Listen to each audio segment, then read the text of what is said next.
First and foremost, what I'd say is that this press conference was premised on the fact that Mr. Jackson and the community were going to come out and talk about the need for the chief to resign. And based on the lack of community, I would say that's not the feeling of the community.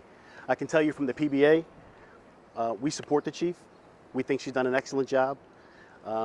We think the community is behind her as well, and I think her presence in the community speaks volumes to what she's doing, who she is, and what her vested interest is in the city, and her belief and fundamental goals of safety and crime suppression in this city.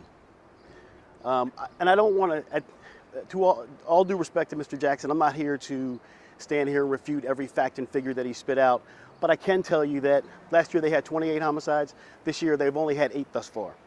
And after speaking to detectives, I know that half of those they're ready to solve. So I don't know that while I'm not trying to underplay the significance of 8 homicides or a double homicide on Saturday or whatever it might be, I'm just suggesting that we have a fine police department and a fine police chief. In speaking with the mayor, I know that he told our leadership, Mr. Gazanjian, and I think he said it in a press conference, that replacing the chief of police is ludicrous. She's doing a great job, and I think, and again, and when you talk about what she's done, the technology, the shot spotter, intelligence-led policing, the crime lab, those things, and they're not reactive. That shot spotter is real time. Shots go out, cameras go on, and that's how we make apprehensions. So it's not reactive, it's real time. She's done a great job. And in terms of the diversity of the agency, I would ask you to compare the agencies countywide and see where the city fits in. I know particularly Lieutenant Bullard does an excellent job of recruiting. I know he goes to the colleges, he's out in the community, he's out trying to recruit African American, minority, female recruits.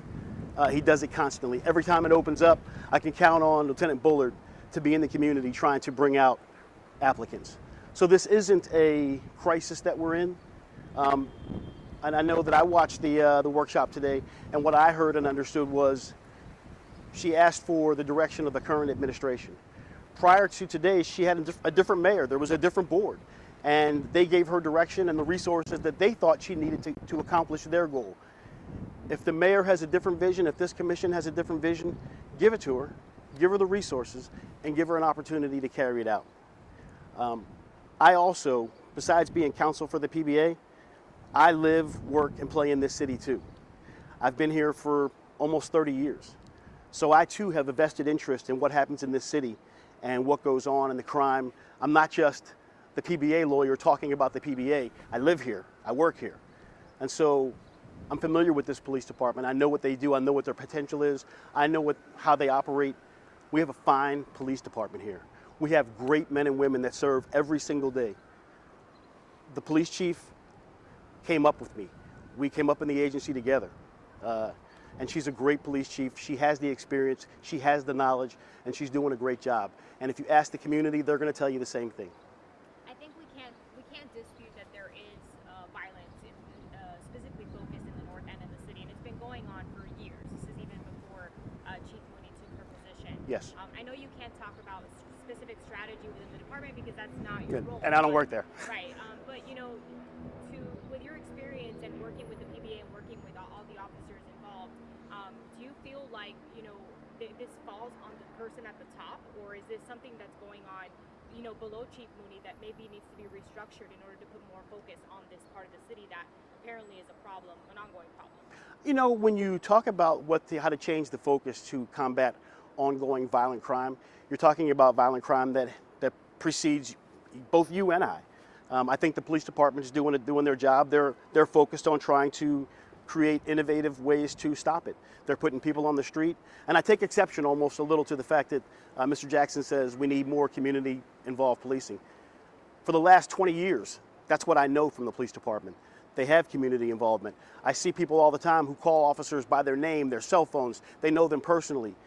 There's community police officers that are personally and they are familiar with the citizens of this city. So they have an interest as well. And I think it's unfair to talk about how these police officers aren't invested or they're not trying to solve these homicides. I think it's irresponsible.